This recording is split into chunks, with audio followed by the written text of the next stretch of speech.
Welcome back to the Chat Cave here on McGTV, youtube.com/Mike McGTV. And as always, we're your hosts, Mike McG and... Max Andrews, glad to be back, old chum. Yep, glad to be back after... Well, no, just been a couple of weeks since the BVS thing happened, so... Yeah. We're not going to have non-flashbacks quite yet, but just to kind of...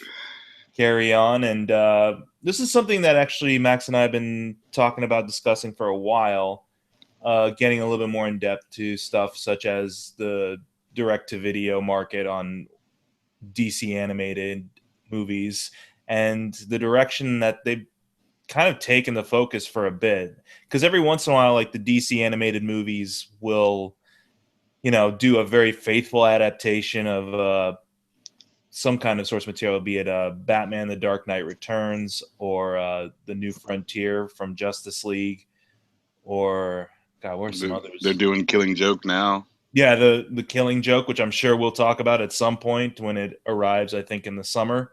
Yes.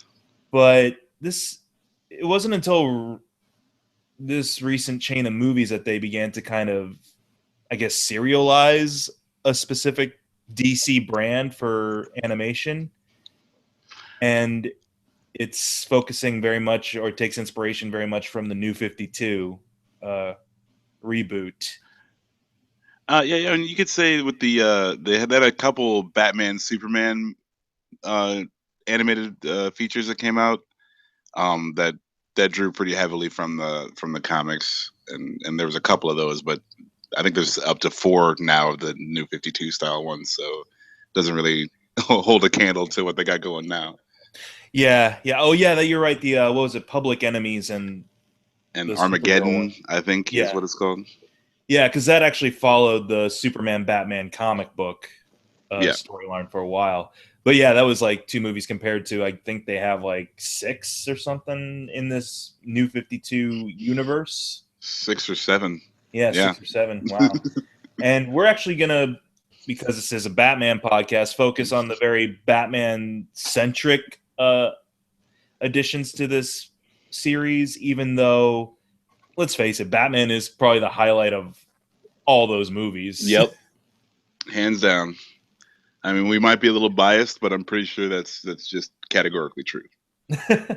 So, technically, this new 52 version of, or New 52 animated version of Batman debuted with, what was it? Justice League War was the first one. God, it was terrible. Yeah.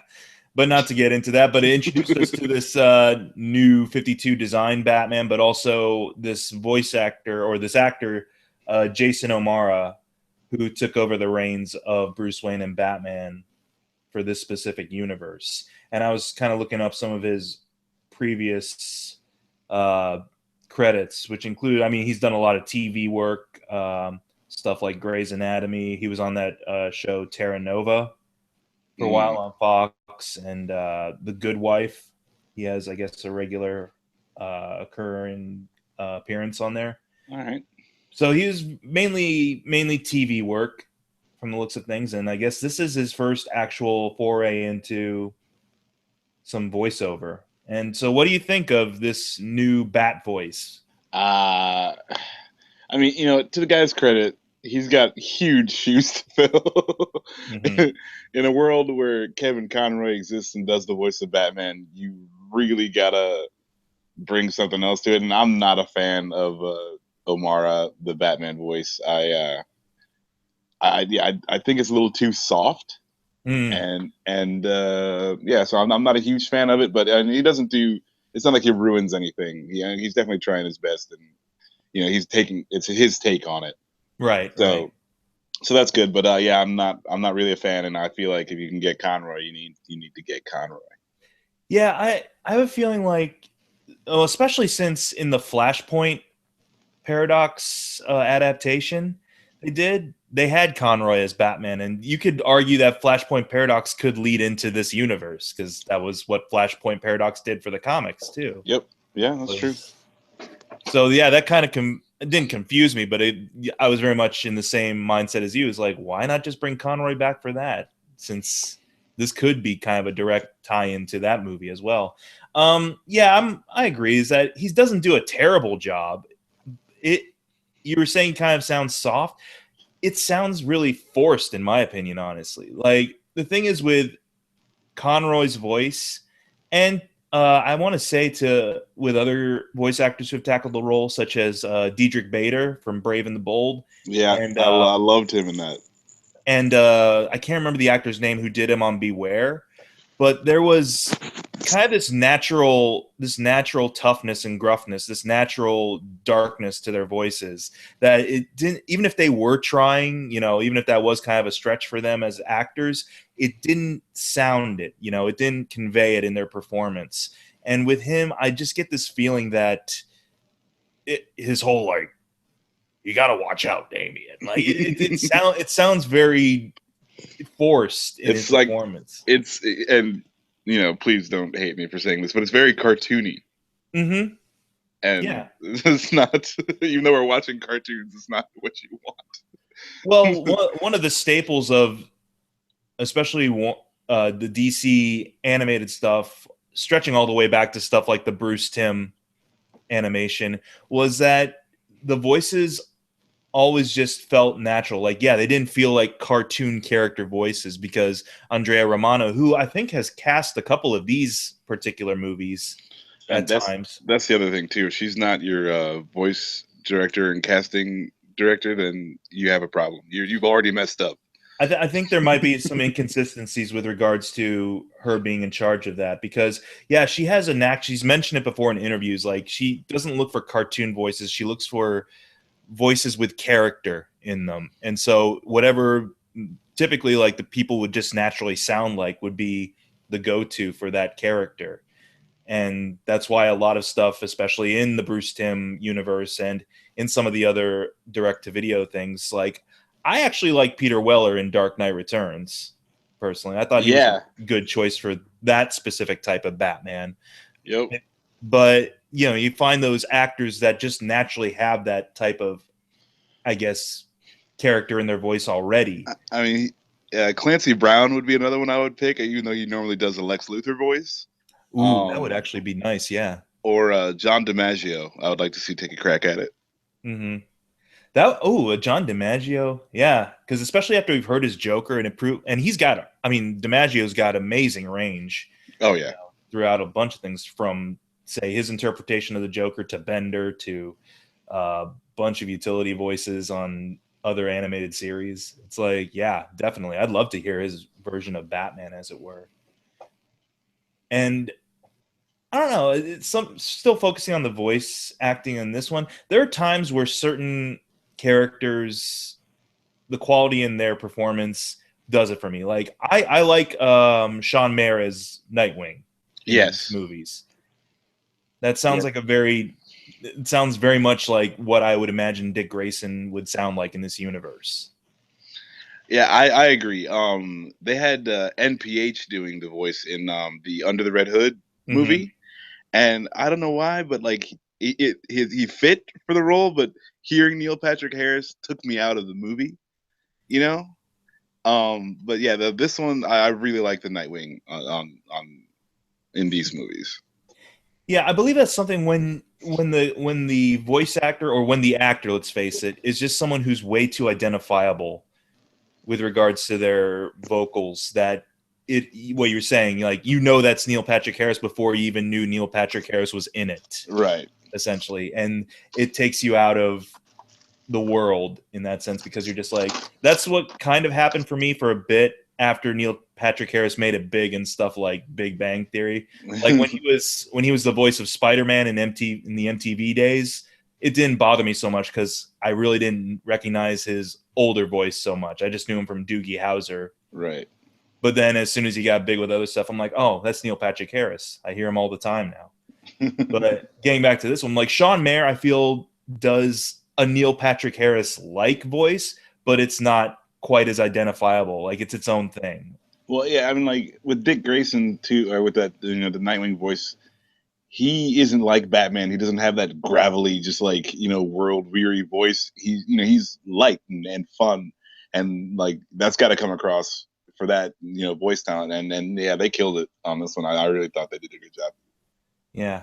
So perhaps we can get into some of the other kind of either celebrities or actors that they kind of wrangle into some of these productions as we go through the list of the Batman centric New 52 movies here. He had his debut in Justice League War. And then immediately after, they went into the Bat universe with 2014's Son of Batman, which introduced Damian Wayne, son of Bruce Wayne, and Robin, the most current Robin, I Yes. guess. First off, I guess, what are your kind of thoughts initially on Damian Wayne to start with, and then comparing him to his animated counterpart? Like with Damian Wayne requires the right touch. I thought they did okay in the comic books. I don't really hate the character. But like snot nosed little kid doesn't generally touch. It doesn't hit the likable factor for me. Just because I can't stand kids, and he's just he's a ninja and he's killing things, but he's also basically just a snot nosed little brat. And so it's hard for me to like identify or whatever with that. But I didn't hate the character. I thought if you had to have a Robin, this is a good way to get one, and it explains a lot of things that you can't really explain with all the other Robins. That's true. It gives like a different dynamic to the Batman and Robin partnership, where it's not so much Batman entirely trusts him to hold up his end of the bargain of being a dynamic duo, but also like, man, I got to make sure he doesn't slit someone's throat. Right. Yeah, and it's good, and I liked it. So I like Damian Wayne. I think he's an all right character, and I was happy to see them start making the movies. So it's good. He's an all right Robin. I'd say he's my let's see here, third favorite Robin over Jason Todd. And then or would it be Tim Drake? Yeah, Tim Drake's my favorite Robin, and then Dick Grayson. Okay. Oh, what do you think of the performance of the kid in this? Because it is a kid. It's not like someone playing younger or anything like that. It's an actor named Stuart Allen.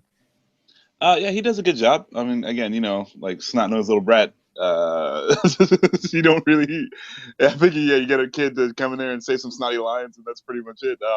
I don't want to detract from the job that he did. He does a very good job. But yeah, no, it's good. I feel like with kids, it's easy to do too much, and they don't do that. Mm-hmm. So yeah, it's all right.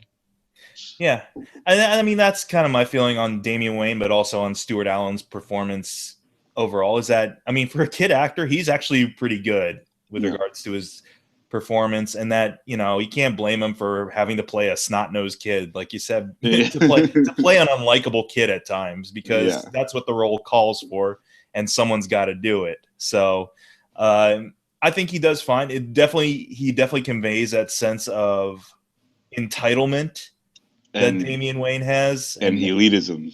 Yeah, elitism, very Machiavellian, and very much like whatever gets the job done because that's how I was raised. It's like he's not, and that's how I kind of view Damian as a whole, not just in these movies, but in the comics themselves, is that he's not really a kid. He's, the equivalent of like a child soldier, born and bred for a specific function, and has never known what childhood is. So to suddenly kind of throw him in the mix with Batman, who kind of sort of remembers what childhood is like and has had wards in the past who exemplify childhood and the lighter side of childhood. It's an interesting dynamic to say the least, but I don't think Batman knows the first fucking thing about childhood. Yeah, that's the thing. It's that Father of the Year, not so much. But this movie in particular, first of all, introduces Damian and sets up some threads that work. I'll explain later. Threads that work throughout the series later on as well, with regards to Talia, played by Morena Baccarin, played by Inara, who was also Black Canary in Justice League. Huh. Yeah, and I didn't know that. All right, cool. a couple of other things. Introduces Sean as Dick Grayson for the first time, and really, I don't know. I really kind of like the pacing of this first Bat film in this series. It has kind of a good uh, clips along pretty well with regards to action beats and some time for Batman and Damian to kind of develop their bond a little bit more. The main antagonist I feel is a little weak, Deathstroke. Yeah, I mean, like, there's just some stuff that kind of goes off the rails of this one. I mean, they're like, taking out helicopters with Gatling gun arrow throwers, Mm-hmm. and, and like, there's just a bunch of stuff that's kind of weird. I like the Ra's al Ghul aspect, but Deathstroke doesn't really, he doesn't hit that Deathstroke level of menace that you want. No. Um, so yeah, and he was a little bit weaker, and like they took what's his name, Ubu, had Mm-hmm. him betray Ra's al Ghul. I don't dig that. That's not my Ubu, you know. That's not an Ubu thing to do. Yeah, so I mean, like, there's a few things in here that I took. I would say I just had like an issue with. Yeah. But overall, I thought it was all right. What would be some kind of scenes that kind of stuck out to you a little bit? Robin meets Nightwing Mm-hmm. was one of my favorite. That was fun, actually. Yeah. The attack on Ra's al Ghul's compound, as like ridiculous as it was a very cool scene. There's like a lot of good action in that. The action throughout the whole movie is pretty well done. Yeah, it's pretty solid. But yeah, no, I think my favorite scene out of the whole thing is Robin meets Nightwing for the first time, and they go at it. Yeah, and I mean that's a constant thing throughout these movies too. Is going to be that at first antagonistic relationship, but then they become sort of like brothers who just like to annoy each other as time goes on. Right. And one of my favorite scenes is when Nightwing is being patched up by Alfred in the Batcave after the fight with Damian, and he and he says something to the effect, because I mean they don't shy away from the fact that Nightwing is a player in this series. Yeah. Like there are references to Starfire and everything like that, and kind of his libido. And the whole time he's there with Alfred, he's like, what does he say? He's like, all those times he warned me about using protection. And then Damien's like says something to him, and Dick's like, maybe you should go, and almost says, go fuck yourself. But Alfred cuts him off. Like I love the fact that these direct-to-video movies really toe that line. Like we're gonna get an R-rated killing joke in a couple of months, but the fact that the PG-13 ones here really try to be a little bit more edgy, or I guess more adult with their content. But Oh yeah, yeah. I mean, they take it right. I mean, just because there's no one really watching over. You can tell like it's mm-hmm. like, okay, make another animated movie. We'll crank it out, and that'll be fine. And Yeah, like these guys just get to have fun. it's not like this is going to be showing at like 11 o'clock on the Cartoon Network. Right. Not anymore, because they'd rather have Teen Titans Go as opposed to anything good like Young. Let's not. That's a touchy subject. Let's not do that, right? I think another favorite scene of mine would be the first time he goes out as Robin and they're meeting up with Commissioner Gordon, and Gordon's just there on the rooftop, and then Damian drops into frame, and you can kind of tell Gordon's like, another one. Yeah. He's like, another one, really, man? Okay. Like, haven't we been down this road before? Like, just very aware of like a past history. Yeah. Regarding the Robins. And then I guess moving on, there's not really a new one after that. There's another Justice League movie that introduces Aquaman and is pretty forgettable. Yeah. And The then Justice League ones just don't do it for me. well, they're really the fact of this is probably gonna be the issue with the actual Justice League movie too, is that you don't get enough time to spend focus with any particular character, and they're all kind of really just stretched thin throughout the story. So that might be an issue for live action as well. But when we get to the Bat universe, everything seems okay, at least. Yeah. Yeah. For example, 2015's Batman versus Robin, which originally was kind of a storyline title that was running during Dick Grayson's run as Batman and Damian as the Robin. They had kind of little fisticuffs in their own time as the dynamic duo. But this is Bruce Wayne and Damian versus each other. And also adapted one of my favorite storylines from the New 52, The Court of Owls. But have you read Court of Owls? Yeah, I'm not a fan. I didn't really like it. I like the Talon character, but like, I don't know. I just don't understand like how many secret cabals of evil ninjas you can have in a universe before it's like, all right, we kind of already did this, and so like that's my issue with it, is like it's just another foot or hand or whatever, like, or League of Assassins. It's all the same. Yeah. Well, what'd you think of the film adaptation of this? Oh yeah, I mean it was all right. I mean, like, because you need another Batman villain, so why not? But so yeah, again, I really like the Talon. So I mean that's cool. He's a very dynamic looking villain, and he's super badass. And I did like the storyline that the Talons are were like Graysons of old and yada yada from the comic books. They didn't really touch on that in the movie, did they? No, they didn't. And I feel that was maybe there wouldn't have been enough time for that whole backstory in this one. Right. If this had been a direct Court of Owls adaptation, it might have worked better but the fact that they kind of squeezed in a Batman versus Robin confrontation. Because for the original story, it's another kind of like long lost organization conspiracy hidden in the shadows type thing. But it really got into a detailed history of the city itself and a lot of the families that, kind of started that city. Like for example, you mentioned like one of the Talons is in the comics is an ancestor of Dick Grayson's. And like there's this whole feud between the Waynes and the Canes and a whole bunch of families and so forth. The Waynes, the Canes, and the Elliots. Yeah, the Elliots, that's the other one. The Hushes. But I thought for what it was okay. I don't know, this is going to sound like a BVS retread, but the Batman versus Robin aspect of it, I feel was probably better handled in this movie than it was in Batman versus Superman. Because at least there was kind of this confrontation at the beginning, or this disagreement of justice principles and things like that at the beginning that they kept throughout the entire movie. So when you build up to an actual physical fight between the two, it's paid off a little bit. But in Batman versus Robin, when Robin reveals that his mother's name's also Martha, and Batman breaks down. Well, that just proves Batman has a lot of mommy issues. That's messed up.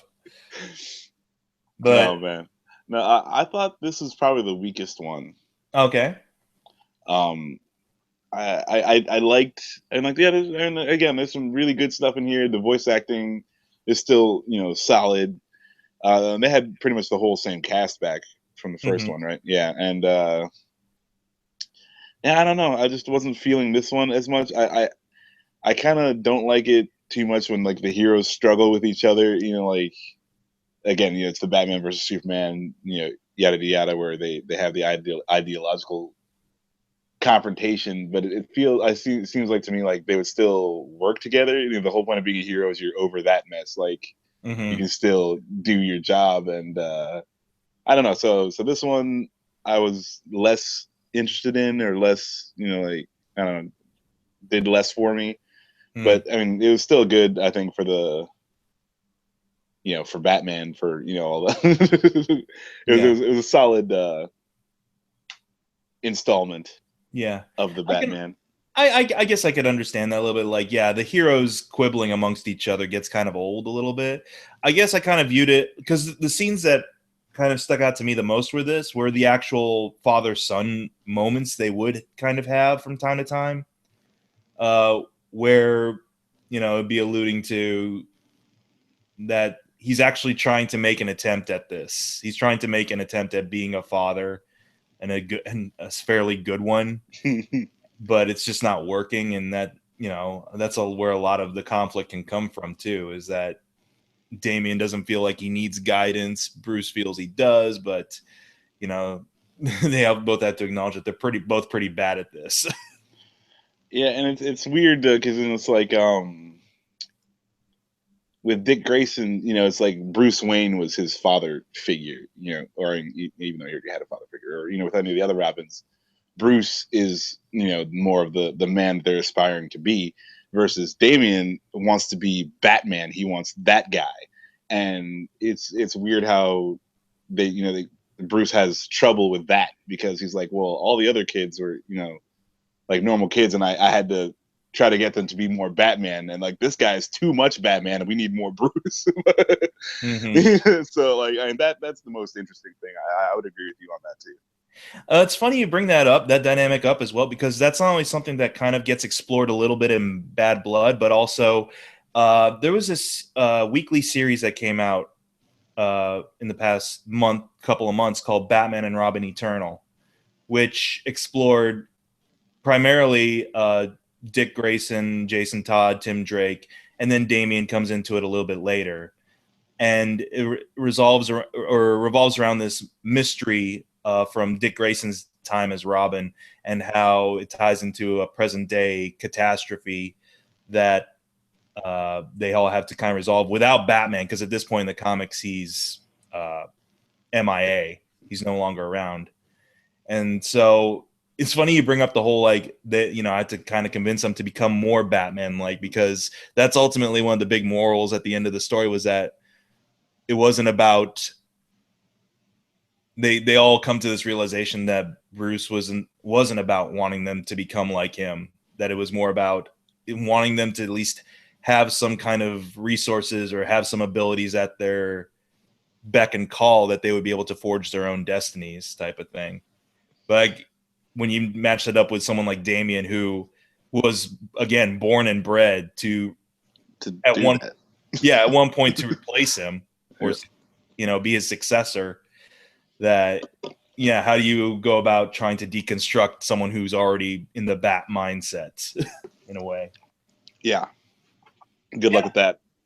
Yeah, good luck with that. I mean, they get to that too, and that's where a lot of the conflict can come into play with this particular one as well.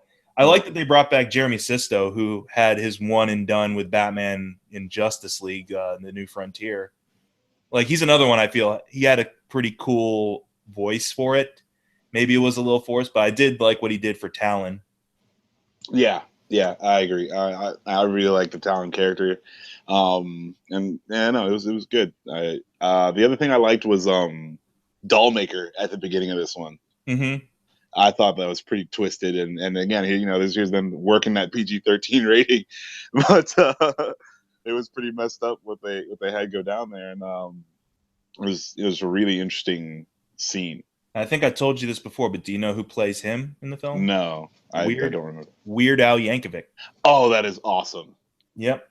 That is great. And again, it's got to be like, if you didn't know, you wouldn't have known that was Weird Al. It's like, no, that's great. I love Weird Al. That's so awesome. But yeah, so we each have our kind of different outlook on it a little bit, but I would agree maybe it's kind of a step down compared to something like Son of Batman. It does feel kind of like the sophomore slump at times in the movie. Yeah, and I mean, to say it's the weakest one isn't to say that it's bad. It's just not the best one out of these, this run of movies that they're making. Yeah, it's still a solid movie. I wouldn't say don't go watch it. I definitely suggest watching it. Mm-hmm. But yeah, I just felt like they brought it a little harder than all the other ones. Yeah. And so this is going to be interesting, because the next installment, Batman Bad Blood, I've actually seen, but Max hasn't yet. But I'm cool for spoilers. I'm not going to get mad. Are you sure? Yeah, I'll be all right. For you. No, it's okay, man. There's this is the one where I feel it gets very much more focused on action in the team more than it does about just Batman himself. I don't know. Are you a fan of the Bat family overall, or do you like your Batman stories to be more focused on his No, smaller I lone like stories? the Bat family only when they're being useful. You know, like I don't like it when you make Batman weaker or you just have somebody to get in trouble. You know, because sometimes that's how they portray everyone else. Like, Mm-hmm. oh, Batgirl got kidnapped or Robin got kidnapped. But you know, like when they are actually helpful and you know, like you're saying part of the team, and it's not just like, oh God, I got to go save somebody, or I can't believe that they did this. I that's when I like the Bat family. But if they're just there to hinder Batman in some way, or you have to make Batman less good so that they can come save him, that I Mm-hmm. don't like. I don't like that at all. All right. Well, this will be kind of a weird reversal thing for you, I guess, because it starts out the opening scene. Batman goes missing. Of course, we know he's not dead, of course, but he ends up getting kidnapped by some people, and no one knows where he is. And it falls upon Dick Grayson to pose as Batman for a little bit. And you were asking about Sean Mayer's voice a little bit earlier. He tries for his Batman voice in this one. But here's the thing, it doesn't work, definitely, but that's a thing in the movie. Right. Because Damian returns from his being in the mountains. Yeah. Because he instantly knows like Bruce is missing. Like, you know, his intuition is just that good. And then he comes back, and immediately the first time he meets Grayson, and Grayson's trying to voice out on him, he knows right away it's not him and everything like that. And it's like, if that's your best Batman, we're in a lot of trouble. Yeah, that's good though, too, you know, because it should be that. Like he's not Batman. He doesn't do this. Like if he had, you know, Bat Voice from the Nolan movies, like that would make sense to me because he's, you know, trying to do Batman. He's not just Batman. Yeah, and everyone calls him, like Batwoman at one point calls him out on immediately. She's like, Nightwing, right? And he's like, man, does everyone know? Oh man, that's good. Yeah, I got to see this one. I just accidentally watched the wrong movie, No, it's fine. but no, that's good. I like that. That's a running gag. You're gonna love the word bat by the end of it, because there's Batwoman, there's Batwing is in it. Okay, Are you familiar at all with the Batwing character? the African Bat. Yeah, the African bat, sure. Yeah. Yep. Yeah. No, I read a few of the comic books from there. You know, it's a good. That one was really messed up in the beginning, the comic for Mm-hmm. Batwing. But no, he's good. I like him. He's Luke Fox, son of Lucius Fox, who in this movie is played by Ernie Hudson. So Ernie Huh. Hudson finally got a job. All right. I bet he's crying about it, like, oh, thank God I got some work. I mean, I'm Ernie Hudson. I'm really surprised I didn't give it to Keith David. Dude, if we had a Lucius Fox, Keith David, that would be pretty good. Oh, that would be awesome. I want to be Uh, the guy who calls Ernie Hudson and tells him that he's out of a job, though. nah. Who wants that bit of depression? We got Renee Montoya makes a quick appearance because Batwoman is a lesbian, and she's chatting up a detective at the bar who is obviously Renee Montoya. Commissioner Gordon comes back. Talia returns. Morena returns as Talia. And here's where we get into the spoiler stuff a little bit. Are you okay? Yeah, let's do it. She's the villain behind it all. Like, she's the one being like, I'm gonna finish my father's work. She Dark Knight Rises this thing. And basically brainwashes Bruce into assembling all these world leaders at his Stark Expo, which turns out to be the auditorium turns out to be a giant flying UFO that he was going to, I think, blow up Gotham City with, or something like that. I can't remember the specifics, but the entire Bat family almost automatically knows something's wrong with Bruce when they rescue him. And so Nightwing, Robin, Batwing, Batwoman, and Alfred with a shotgun all leap into the fray to... Oh, man. Alfred with that shotty. Yeah. That's what's up. But I feel this has the biggest kind of I don't know, character arc in it out of all of them, because you check in with Nightwing from time to time, and the first time he and Damian kind of meet up again, and Damian's like giving him crap for wearing the bat suit and everything like that. Like Nightwing just has it out with him. He's just like, I've worked so hard to get out from under Bruce's shadow, and the last thing I want to be doing is wearing this damn thing. And he talks to Batwoman for a bit. And there's some moments that seem really out of character for some of these specific characters. Like Nightwing just reveals that he's Dick Grayson to Batwoman. What? The second time they meet, because he recognizes her from childhood. Because he was like, "Oh, Kathy Kane. Yeah, I used to see you at all these events when I go to parties with Bruce." And he just like reveals the whole thing to her. Oh, that's great. But it does lead to like a good like conversation in a way, because she's like, what was it? Because she was inspired, I guess, by Batman in a way, but didn't really want his approval, but just want to take his imagery and take his tactics, you know, for her own methods. Yeah. And at one point she's like, what was it like living in his shadow or working with him? And he's like, honestly, lonely. Like, you feel kind of bad. Like, yeah, it must have been rough. It's like, as much as probably Bruce respects Dick, it's like, yeah, he's a stern taskmaster. Well, I mean, yeah, you know, because like with Batman, it's like how you know he respects you is like when he calls, like, hey, I need you to do these 3 things. I need them done yesterday. It's funny you mentioned that too. I'll get to that a bit, because the resolution of this is kind of Nightwing reminding him of that, because Bruce is fighting off the brainwashing. Like, it's a Batman versus Nightwing fight in this at the end of this movie, and Nightwing really kind of hits him with some tough love. But then the very end of the movie, it's funny you mentioned like Batman respects you when he calls, because Batman and Robin go and turn on the bat signal, and everyone comes a running, and they're all just looking at each other like, yep, here we are. There's the Penguins down there causing some shit. Let's all go in. That's a bad time. Like, if someone turns on the bat signal and more than 2 people show up, you're in for a rough go. Like, I don't want to be whatever criminal boss is. That's not going to be a good situation. Well, unbeknownst to the Bat family, someone else is in the shadows watching and leaps into the fray on their own. I'm not going to spoil that for you. All right, but it is Batgirl, isn't it? Ah, damn it. Yep. Yeah, I've seen these things before. a character who wasn't in the movie to begin with, but honestly, when you just see her in the distance, like looking up at the signal, and she like jumps off on her own, I'm like, damn, that's kind of cool, actually.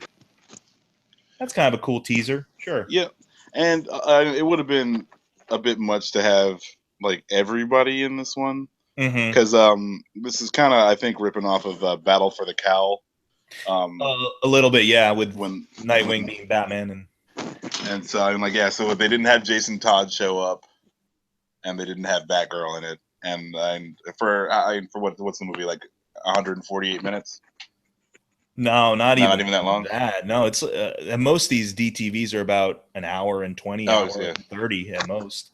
Yeah, so yeah, 80 to 100 minutes. Yeah, like a 3 episode. It'd be like a 3 episode event if it were on TV. Right. So yeah, that'd have been way too much to try to cram into to just that feature. It's good that they acknowledge, though. You know. Yeah. I mean, and that's the thing. What they're trying to do with these New 52 things, maybe it works, maybe it doesn't. Is that they're doing like the Marvel method on their animated movies, where they're like, there's a post-credits thing, or there's a thing at the very end. Make sure you watch. It'll maybe lead into something else, maybe not. You never know. It's fun, though, isn't it? Yep. It works when Marvel does it, so maybe it works when we do it, too.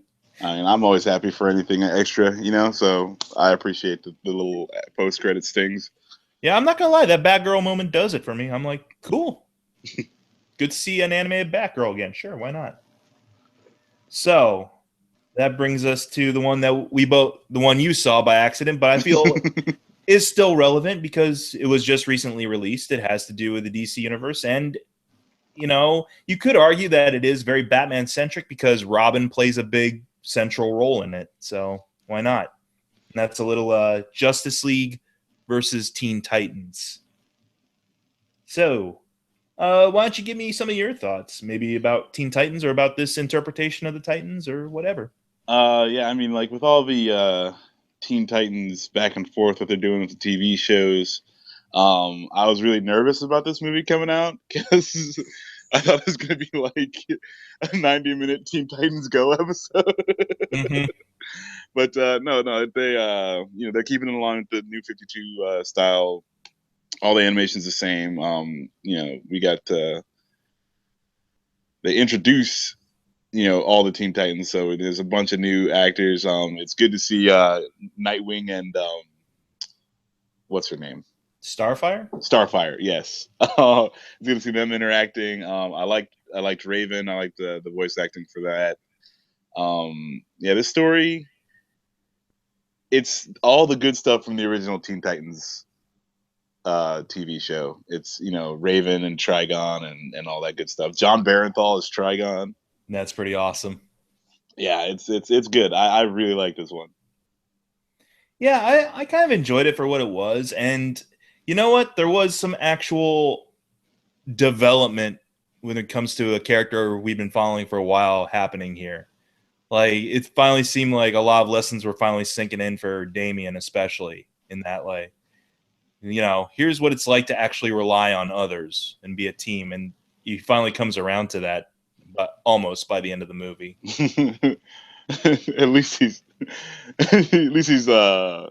entertaining the idea of maybe being on a team by the end of the movie. Yeah.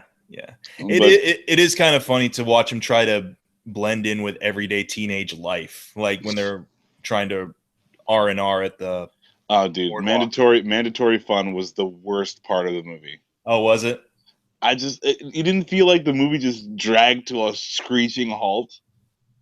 At times, the thing is, yeah, there were times I was kind of like, this isn't really as important, but I understood why it's there, especially if they're trying to contrast between their adult counterparts and them. Yeah, this is probably something they would kind of build, because that's been kind of the mantra for stuff like Titans compared to Justice League, is that the Justice League is the ultimate team, the Titans are the ultimate family or close-knit friends, and so it wasn't so outside of my lexicon or outside of my understanding that they would kind of go out and try to socialize together for a Yeah, but little I mean, bit. like, dude, like I clocked it. The whole sequence is like 12 minutes long. Oh yeah, it's way too long. Actually, it's It way could too have long. But easily been 6. yeah, I agree with that. It's way too long, but Yeah, I understood why it was there. Yeah, I don't think it's wholly unnecessary. I just thought like they mired the movie and it's just like The slowed everything dance, down. the DDR thing was Oh, I was right out. zoning out on. Yeah, man. If you just done a montage of whatever they're doing, like the ring toss, Damien has like the Yeah. ultimate ring toss skills because he's Batman's kid, or what was it, Blue The Beetle? strength. Yeah, Blue Yeah. Beetle doing the strength thing. I would have been fine with just a montage, and then all of a sudden you cut to those demons attacking. That would Right. have been cool. But yeah, that DDR thing went on forever, and I was like, okay, I get this. They're competitive.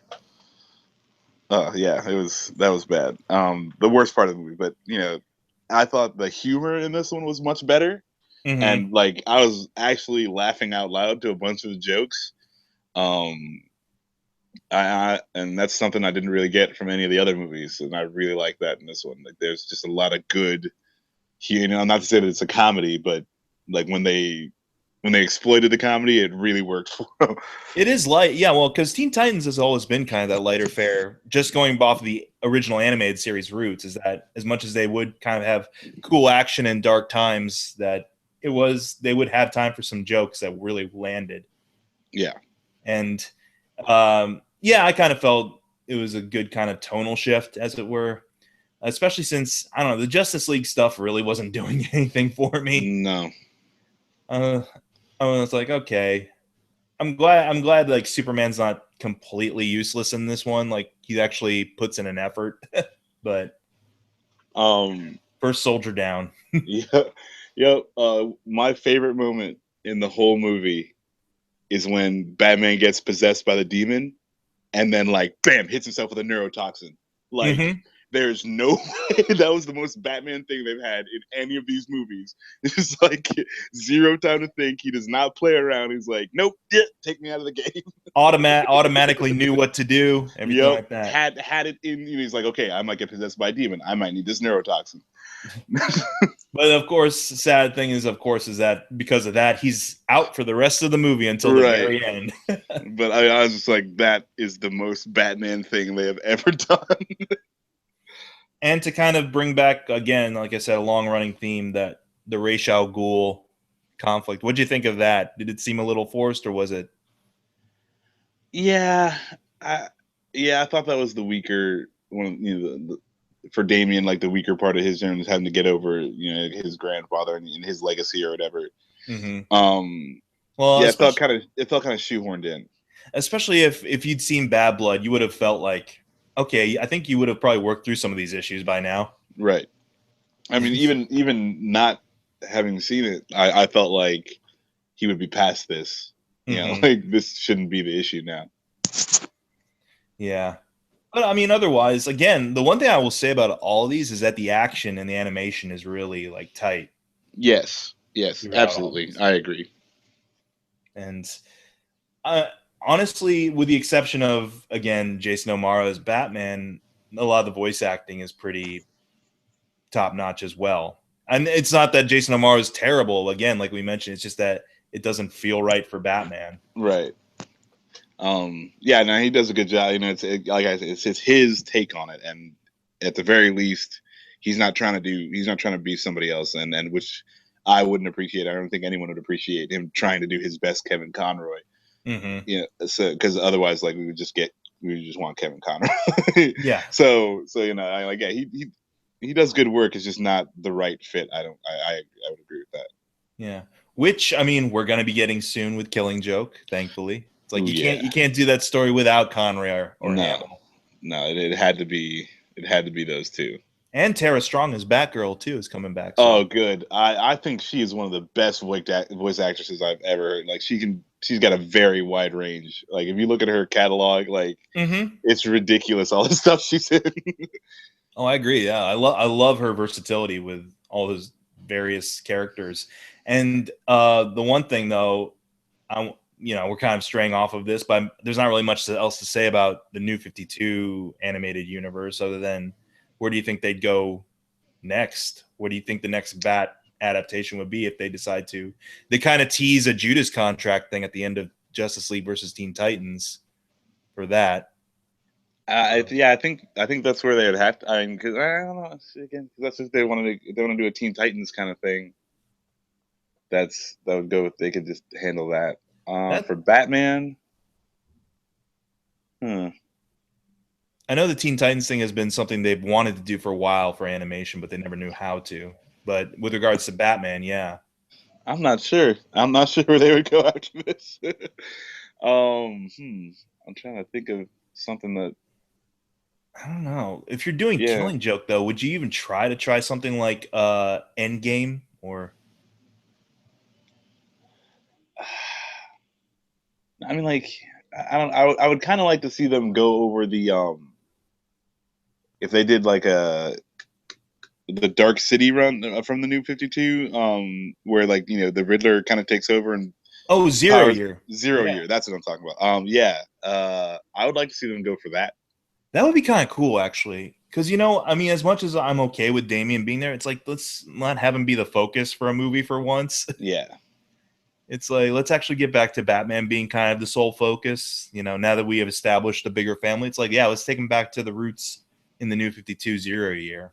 Yeah, and that's what I would hope they would do, just because I really like that run. I mean, it was coming pretty much right off of the Court of Owls, which everybody loved. I wasn't really a fan of, and so they were kind of losing me. But then they came out with this Zero Year, and I was like, oh, it's back. This is what I was looking for. Yeah, I think honestly that would be kind of cool because I'd just be on board to see New 52-ish, Bob Kane-ish looking Batman. Bob Kane-ish, Bill Finger-ish looking Batman, I should say. I should correct myself there. Purple gloves and all. Purple gloves, yeah. Long ass ears. Yeah. I'd like to see an animated version of that suit, honestly. But before we kind of wrap up here, something I want to ask you with regards to Killing Joke, because I mean, I'm sure we'll talk about Killing Joke and give our thoughts on it when it comes out, but there's the talking about the fact that they expanded a little bit more to be feature length, that they're going to incorporate some more backstory or prelude stuff involving Batgirl herself in the story. How do you feel about that? That's cool. Yeah, I'm down for that. I knew they were gonna have to flush out because Killing Joke is a very short book. Mm-hmm. It's just a one-off. It's pretty much. It didn't seem like more than a couple. Maybe it was 3 comic books, or 4, but yeah, that doesn't make for a very long story.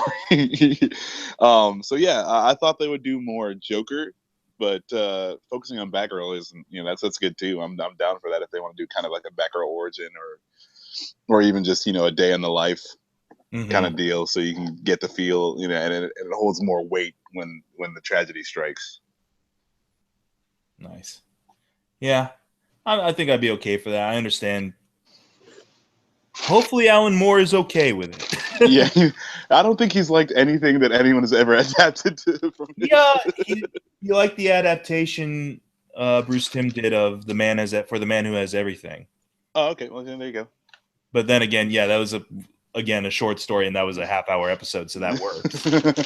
But yeah, he might have some qualms of being like, more Batgirl, whatever. Let me summon my snake demon on you. Whatever he does. He's a wizard or something. Oh yeah, right? yeah. He's definitely into magic, real magic. Everyone else was like, wow, Doctor Strange is coming out. He's like, I've been living Doctor Strange. He's like, I am the Sorcerer Supreme. So those have been our thoughts on the New 52 Batman animated movies. Again, some decent action in them. Definitely have their kind of weak points, but overall pretty enjoyable. Way more enjoyable than the Justice League centric stuff, aside from the Teen Titans team up. Yeah. Oh yeah. Like, I can recommend at least any of these Batman movies, but man, Throne of Atlantis was lame. It was really just bad. lame. War, there's some stuff I like, but at the same time, I'm like, too thin for me. Wonder Woman swinging her sword around at a dude like serving ice cream. Give me a break. So dumb. So dumb. Yeah, dude. There's no way. That's no. But them's a break. Sometimes you have good uns, sometimes you have bad uns. I guess. Thanks for listening to the Chat Cave here with me and Max here again on McGTV, youtube.com/MikeMcGTV. Check out more of Max and the 3 Geeks crew over at youtube.com/3 Geeks Network. Follow them on Twitter at 3 Geeks Podcast. Follow me on Twitter at Mike McGTV. And also, you should know, if you're watching this right now and you see that brand spanking new To the Chat Cave logo. Oh, yeah. That new hotness. If you can guess which one's me, which one's Max, both of us in silhouette with bat capes.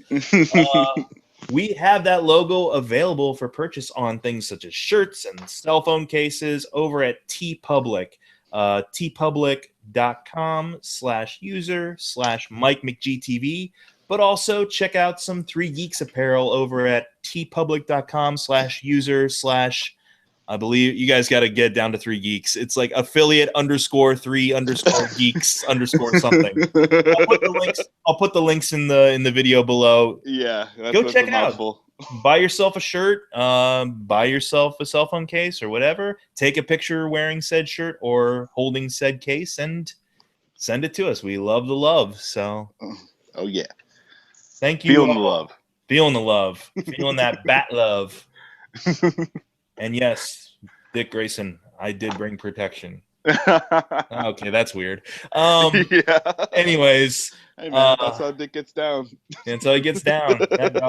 We're gonna have to have specific podcasts just for stuff. Just be like the Lotharioism of Dick Grayson or the assholeness of Jason Todd. Yes. We're gonna have to have specific topics as this podcast goes on. But again, thank you, Max. Thank you. And we'll see y'all next time on To the Chat Cave, McGTV.